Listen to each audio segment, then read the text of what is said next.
Mais son devoir était de les sauver afin de pouvoir leur apprendre à bien souffrir la faim, à ne jamais entrer dans le pacte des villes que l'homme a fait avec les animaux serviles. Voilà un petit extrait de La mort du loup d'Alfred de Vigny que Thibaut Cassel, membre et auditeur de la promotion Dominique Vénère, se propose de déclamer.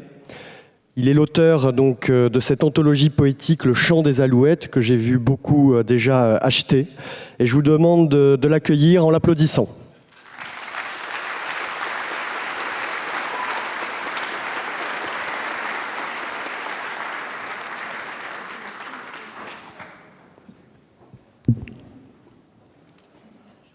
Les nuages couraient sur la lune enflammée, comme sur l'incendie on voit fuir la fumée. Et les bois étaient noirs jusque à l'horizon. Nous marchions sans parler, dans l'humide gazon, dans la bruyère épaisse et dans les hautes brandes, lorsque sous des sapins, pareils à ceux des Landes, nous avons aperçu les grands ongles marqués par des loups voyageurs que nous avions traqués. Nous avons attendu, retenant notre haleine et le pas suspendu. Ni le bois ni la plaine ne poussait un soupir dans les airs seulement, la girouette en deuil criait au firmament, car le vent élevé bien au-dessus des terres n'effleurait de ses pieds que les tours solitaires, et les chênes d'en bas, comme des rocs penchés, sur leurs coudes semblaient endormis et couchés. Rien ne bruissait donc, lorsque baissant la tête, le plus vieux des chasseurs qui s'était mis en quête à regarder le sol, attendant à genoux qu'une étoile jetât quelques lueurs sur nous, puis tout bas, à jurer que ces marques récentes annonçaient la démarche et les griffes puissantes de 2 grands loups cerviers et de 2 louveteaux. Nous avons tous alors préparé nos couteaux et cachant nos fusils et leurs lueurs trop blanches, nous allions pas à pas en écartant les branches. 3 s'arrêtent, et moi cherchant ce qu'ils voyaient, j'aperçus tout à coup 2 yeux qui flamboyaient, et je vis au-delà quelques formes légères qui dansaient sous la lune, au milieu des bruyères, comme font chaque jour à grand bruit sous nos yeux, quand le maître revient, les lévriers joyeux.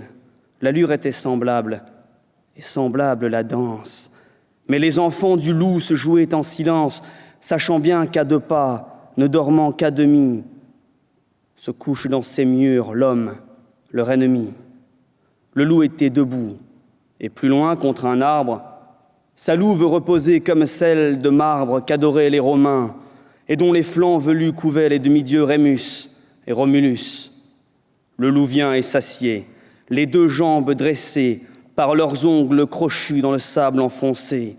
Il s'est jugé perdu parce qu'il était surpris, sa retraite coupée et tous ses chemins pris.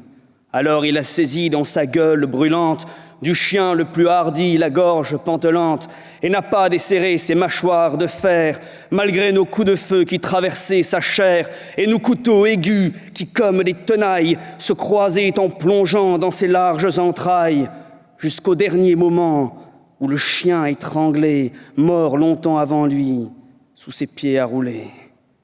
Le loup le quitte alors et puis il nous regarde. Nos couteaux lui restaient au flanc jusqu'à la garde.